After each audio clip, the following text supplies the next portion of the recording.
Good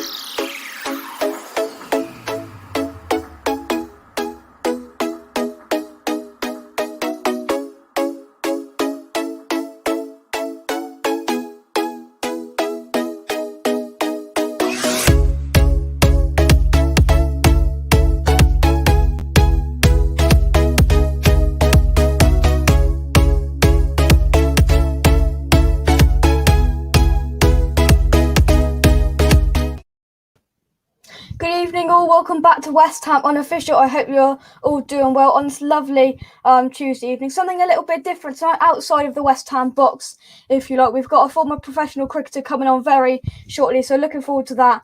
Some content coming in the next few days. We've got the one and only Peach coming on tomorrow night for an interview, so check out for that. Same time, same place, 7 o'clock tomorrow night, so make sure you check that out. But before we do go further, we are currently on 1,172 subscribers, so if you could subscribe, we are on the road to 2,000 subscribers and want to get there by the end of the year, so please subscribe to the channel if you want to. 6 people watching, something different tonight. Good evening, guys. Hope you enjoy it, so please subscribe to West Ham Unofficial if you want to. Hit that like button, like and subscribe if you want to.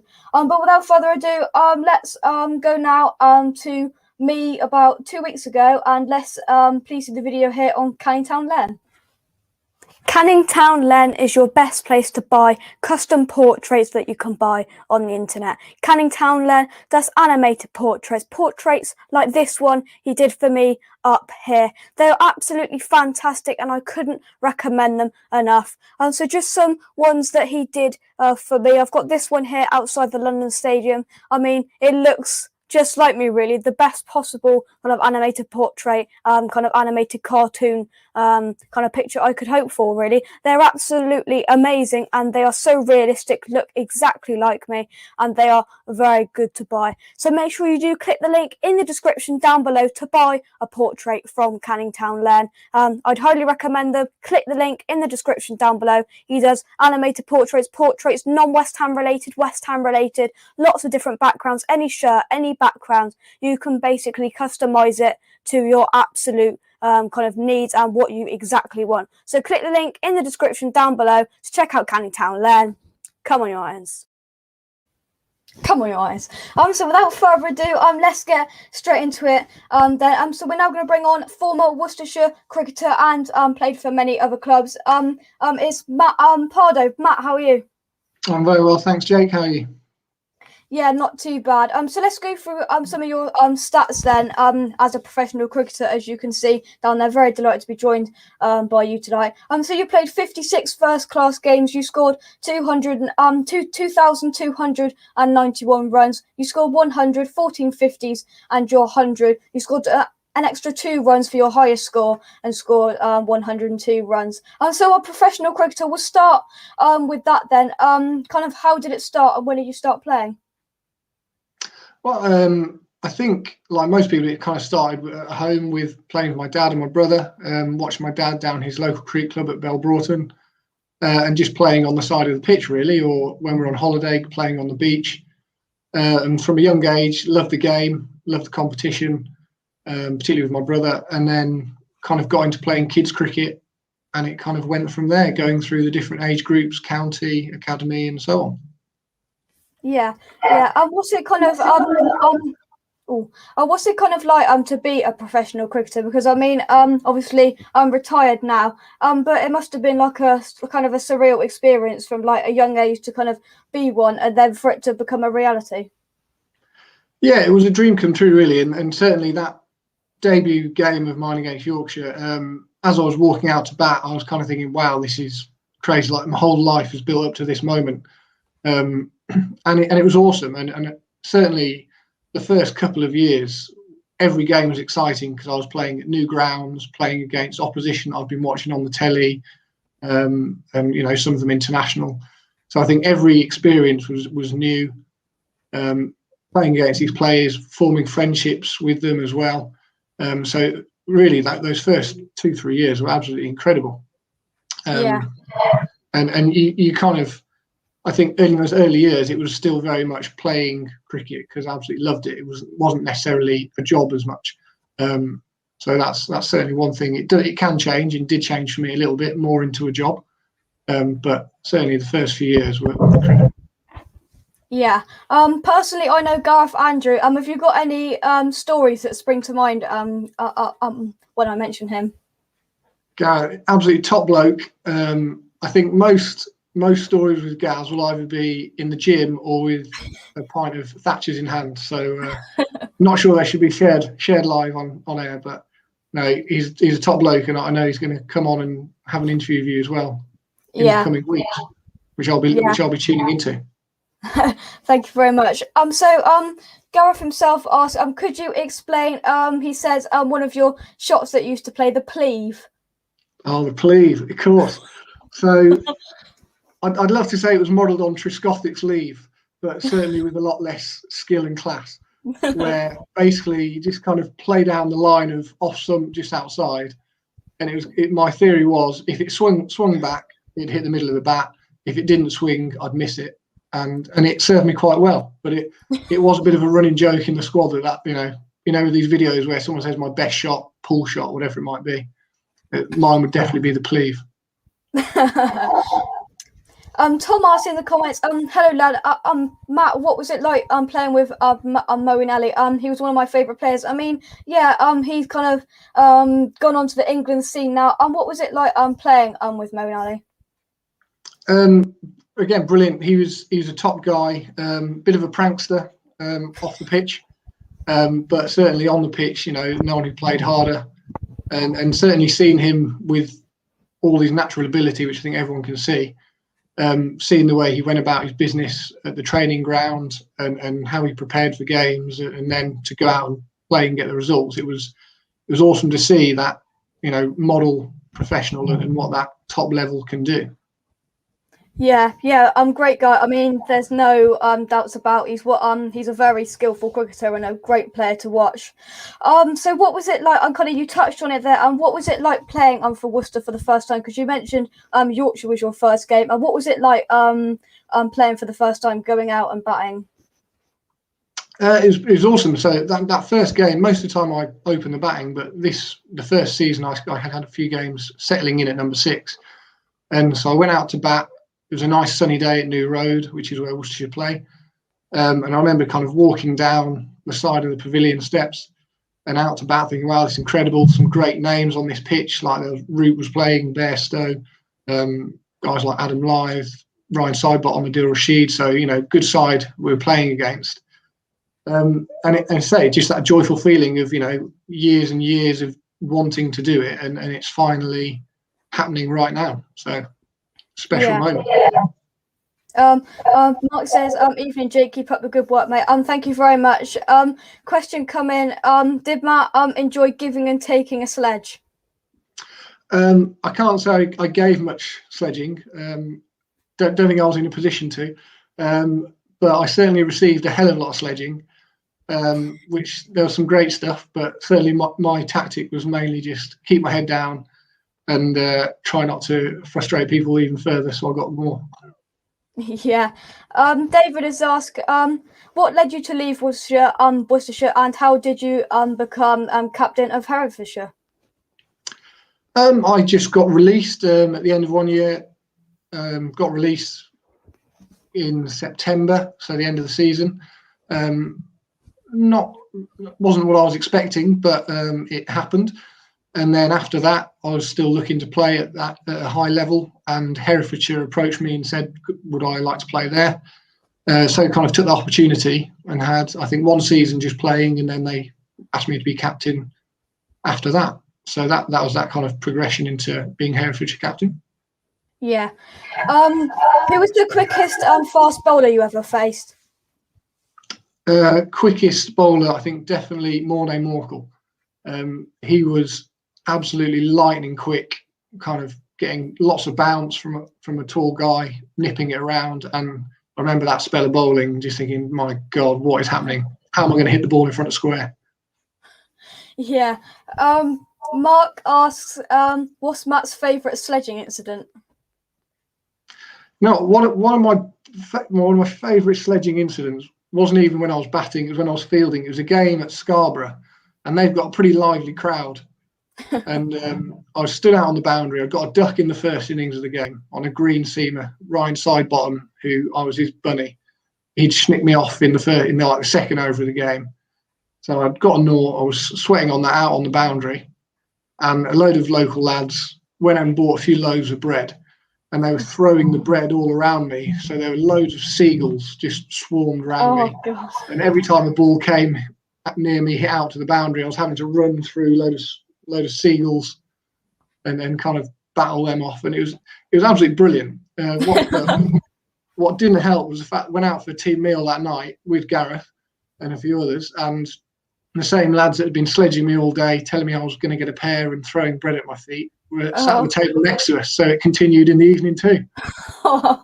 And that's a great story. Not obviously at the time you said you loved it, but having all of that must have been an absolute nightmare. So one of your main kind of career moments in 2013, you played Australia in 2013.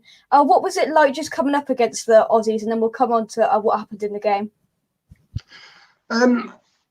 Again, great experience and actually quite a nice one, because going into those tour games, well, certainly for me, I kind of went in with no expectation and just think, well, see what happens. These are the best players in the world. If I get some success, that's awesome. But if I don't, it's probably not expected. And actually kind of suit me well, because against Australia and also a game against South Africa, I managed to get a few runs with that without any expectation. But great experience. Yeah. So Matt, you hit 57 runs in the end against Australia. That 50 came to 105 balls. I mean, what was it like? You hit 57 against some of the fastest, kind of the best kind of team in the world. And I mentioned before that Johnson and Cummins weren't playing, but it was still a kind of a very good Australia side. What was it like hitting 57 against them? And I got an image to put up here as well. I think just a bit of relief that I've actually got a few runs, but I just love that battle with each bowler, and I think that's one of the things I love about cricket is those individual battles between bat and ball, and it's kind of like having a battle against Siddle at one end, Jackson Bird the other, and then change of bowling, and then you've got likes of Ryan Harris, Watson, and with each bowler, it's like, right, this is great. I'm going to try and get through their spell, and if I could, then it's like, boom, that's a tick to me, and I've kind of won that battle. And I think just almost a bit of a personal thing for me was, seeing how many of those battles I could win, because I know I'm going to get out at some point, but the more people I can get changing the bowling, the better. Yeah, must have been even knowing that you were going to go and play Australia must have been incredible, and then to go out there and play out your skin and hit 57 must have been incredible. What were some other of your favourite moments playing cricket? Certainly Worcester. I've mentioned the debut, which was an amazing experience.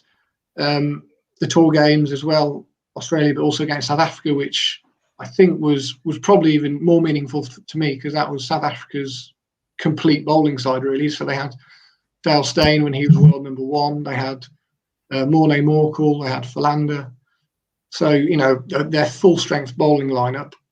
And again, getting some runs against them. And I think that was even more special because I had a load of mates and guys from a local cricket club that I used to play at in the crowd who were giving Steyn a little bit of jip. So, having those memories of that makes that even more special. So I think what else is there?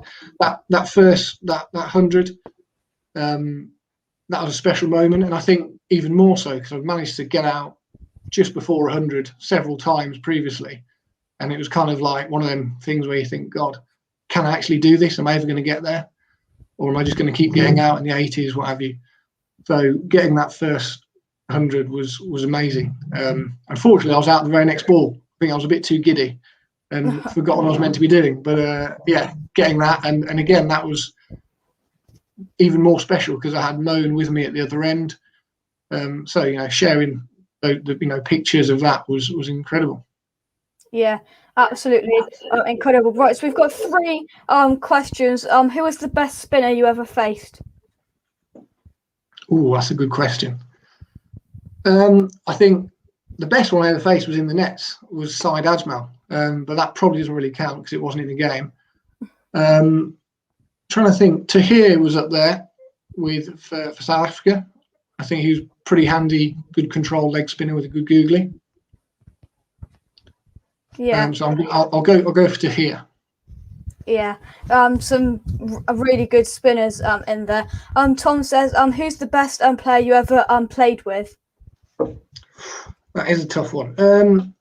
Probably, if you look at their international careers, probably Saeed Ajmal, and I think he was just a different level.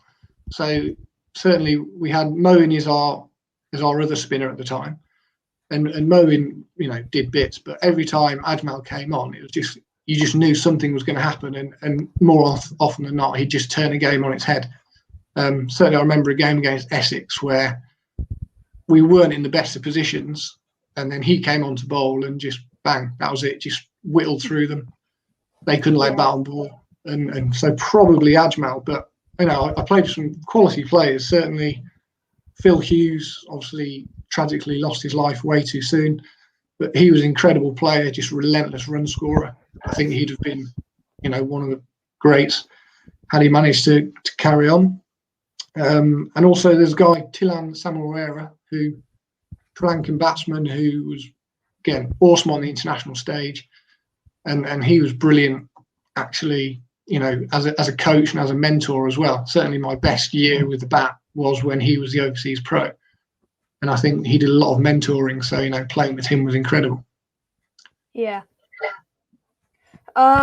Which ground did you get the best tee? It's Lord's, hands down, with the best tee. It's at Lord's, you get a menu in the morning, and you literally mark what you want on the menu. It's a 3-course menu for lunch. And then when it's lunchtime, you go up to the restaurant and you get served whatever you've ordered, and it's absolutely incredible food. So Lord's for sure. Happy days. What was it like? I'm taking off on that. What was it like playing at Lord's? I mean, the home of cricket. Must have been fantastic play there. Yeah, it was. It's a strange ground. It's just got this aura about it, this energy and this atmosphere, and kind of even the day before when you're just kind of training on the outfield, catching a few balls, you've got this really amazing feeling, kind of almost a bit of a tingly feeling.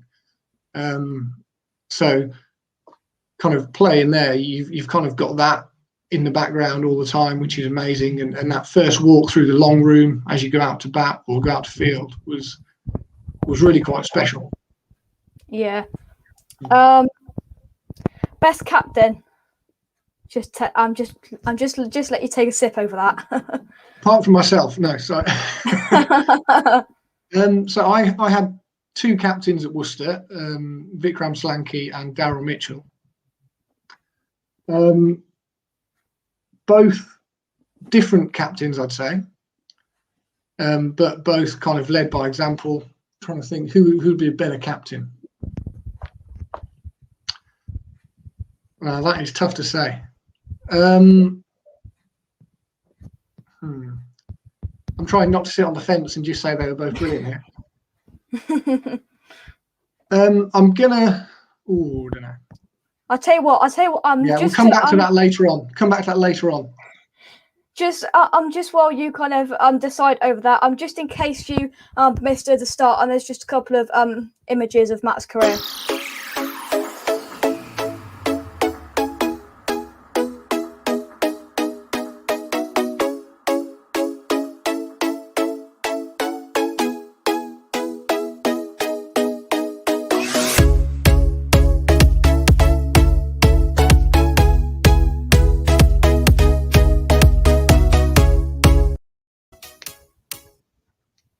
So just a couple of seconds break there. Right, so we'll come back to that question at the end then, Matt. So just to carry on then, was there any regrets that you had after kind of you finished playing cricket? Yeah, I'd say there's only really one regret, and unfortunately it's quite a big one. And it was to do with kind of what I did when I was a pro. Kind of, because I very much feel I changed my game a little bit to suit the coach and what he wanted from me, and so I didn't necessarily push myself in all the areas that I probably should have done. And I think in the end, that probably led to my demise as a professional cricketer. I very much wanted to be in the team, so did what was needed, which was very much about red ball batting, playing and leaving, developing the pleve, and trying to kind of see out tough spells with the red ball. But what I didn't do, which I wanted to, but maybe didn't have the confidence to do at the time, was to develop my white ball batting. And certainly, I think in the end, the fact that I didn't have the white ball batting skills according to the coach meant that he ended up releasing me for another batsman who did. And it was one of them things, when I got released, I reflected on that and thought, you know what, for my entire cricketing career up to being in the first team, I was quite a free-flowing, quick-scoring batsman. And then I kind of put away a lot of my shots just through fear of getting out.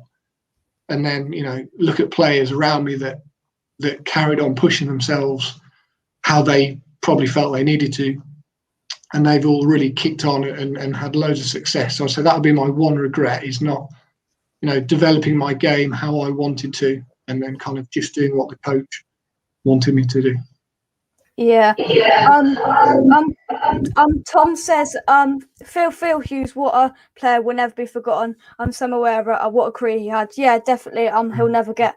He'll never be forgotten. Oh yeah, and thanks for coming on, mate. I'll make sure you subscribe to the channel if you want to.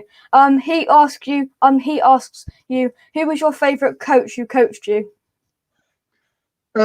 I'd say I've got two favourite coaches. I think Damien D'Oliveira, who was the academy and second team coach when I was going through the system, just had so much respect for him.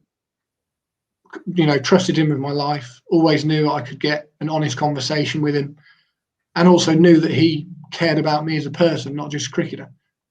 So definitely him. And I think similar reasons, Gordon Lord, who was one of my batting coaches when I was kind of 13, 14, going through the academy, who I'm still very good friends with now. And similar kind of thing, that I kind of felt that they cared about me more than the cricket itself, which I think is a huge thing for any coach or manager, is how you handle people. Because at the end of the day, if you've got happy people, you have people who perform well. Yeah. In terms of Worcester, who was kind of the main standout character in the dressing room, like after the game, before the game? Who was the kind of standout kind of favourite character in the dressing room? I think Boleyn was a massive character. I say a bit of a prankster, always having a laugh and a joke, which was a good laugh. Also, the physio is maybe slightly left field, but the physio was a really good laugh as well, good character. So them two, and even Darryl Mitchell, who was captain for most of it, he was a good lad, would get stuck in, would happily give and take a lot of banter. So that was good, and there was a lot of laughs. There was certainly one running thing for about 3 years, which was cutting the ends off people's socks. So throughout the day, and then at the end of the day, when you get changed back into your number ones, put your sock on and just pull it straight over your foot, and you think, oh. And I think there was about 3 or 4 people who used to do that, but they'd never admit it. It was good fun. I think Bowen may have been up there with one of them, as was Fizz. So you're now a coach. Did you always plan to become a coach? No, I think through playing and kind of trying to develop my game, I kind of fell in love with the whole technical and tactical side of things. So that first, triggered my fascination with coaching, I'd say. And then I think with my career as it went, and as I said about that regret of maybe not being pushed in the right direction by the coach and not been doing it myself, I think that kind of inspired me to want to help people become the best they can be. And I think, the mixture of the two things, that fascination with the technical side and tactical side, as well as wanting to help others, kind of pushed me into that coaching role. Because it's certainly, a job where I feel, it's not just about the cricket. I can help people become, hopefully, learn about themselves, more rounded people, and whilst doing so, hopefully get some success on a cricket pitch too. Yeah. Dad asked, was Ben Davies a quiet lad? not the quietest. There's certainly plenty of stories from the early days, but no, he's a hard-working guy and a great laugh. So he's a really good guy to have around. Obviously, physios are there 24/7, so he's a great guy to have there. Eden asked, what player would you like to have played with? Ooh. Now, I'm not going to go for the maybe the best in the world here, but I'd love to have played with Graham Hick, and he was my hero growing up. I had probably two at Worcester, Graham Hick and Vikram Solanki. And although I kind of saw Graham Hick playing a bit when I was on the academy and got to chat to him a little bit, never got that chance to play with him, which would have been incredible. Where, Vikram, I did get the chance to play with one of my heroes, which was incredible. Yeah. Obviously now you're a coach and you've coached me a couple of times, obviously before COVID. So it's kind of a nice thing to have. So thank you for that. So just a couple more comments and then we'll move on. And kind of end with the last couple of questions.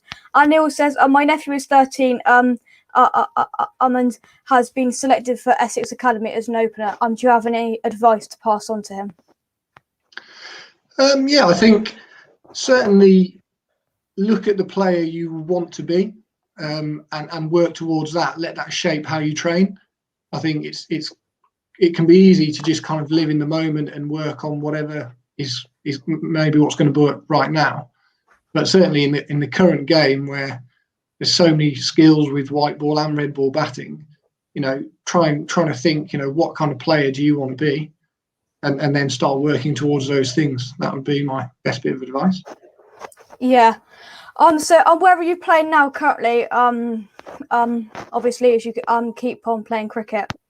Yeah, so I'm still playing for Herefordshire in the minor counties, or national counties cricket, and then also at Kidderminster Cricket Club in the Birmingham League, who I've kind of been at Kidderminster for about 13 years now, I think. Cool. So if you were a coach to yourself now, when you were a younger pro, what would you focus on?